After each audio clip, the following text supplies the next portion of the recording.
د وژل شویو خبریالانو کورنۍ وایي چې تر اوسه په خبریالانو د بریدونو عاملین نه دي نیول شوي. دوی زیاتوي حکومت ورسره ژمنه کړې وه چې عاملین به نیسي او د قانون منګولو ته به یې سپاري، خو د دوی په وینا حکومت په خپلو ژمنو کې پاتې راغلی دی. په ننګرهار کې د ښځینه وژل شویو خبریالانو کورنۍ بیا وایي نه یوازې قاتلین نه دي نیول شوي بلکې د دوی په ګډون د کورنۍ غړي یې ګواښل کیږي.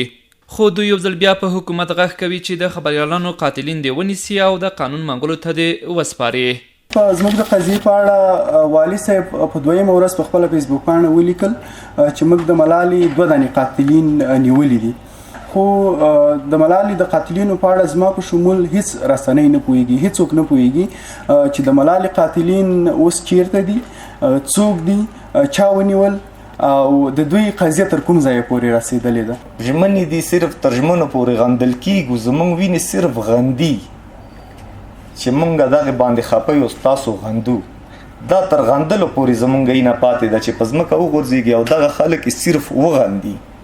دې غندلو نه د خدای پاک مونږ خلاص کړي چې دا ونه غندلی شي او یو اقدام وکړي د دې باره کې او دغه خلک ونیولی شي او د قانون منګولو ته وسپارلی شي.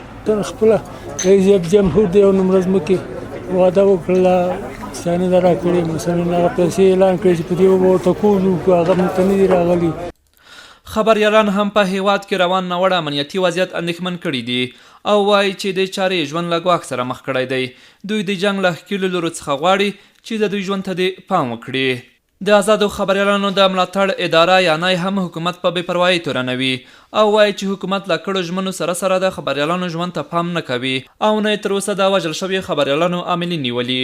ما فکر میکنم حکومت افغانستان به خاطر خاموش ساختن ما و تغییر محراق توجه ما صحبت‌هایی میکنه در زمینه دستگیری افراد، ولی اکثر این صحبت‌ها متاسفانه درست نمیباشه و دروغ میباشه.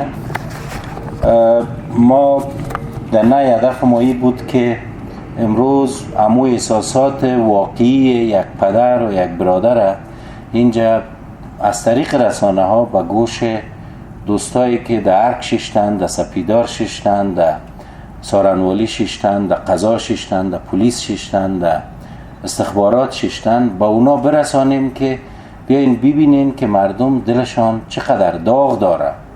د یادولو ده چې په دې وروستیو کې د هیواد په بېلابېلو ولایتونو کې د خبریالانو پر وړاندې د تاوتریخوالي کچه لوړه شوې چې ان ګڼ شمېر خبریالانو پکې خپل ژوند بایللی دی.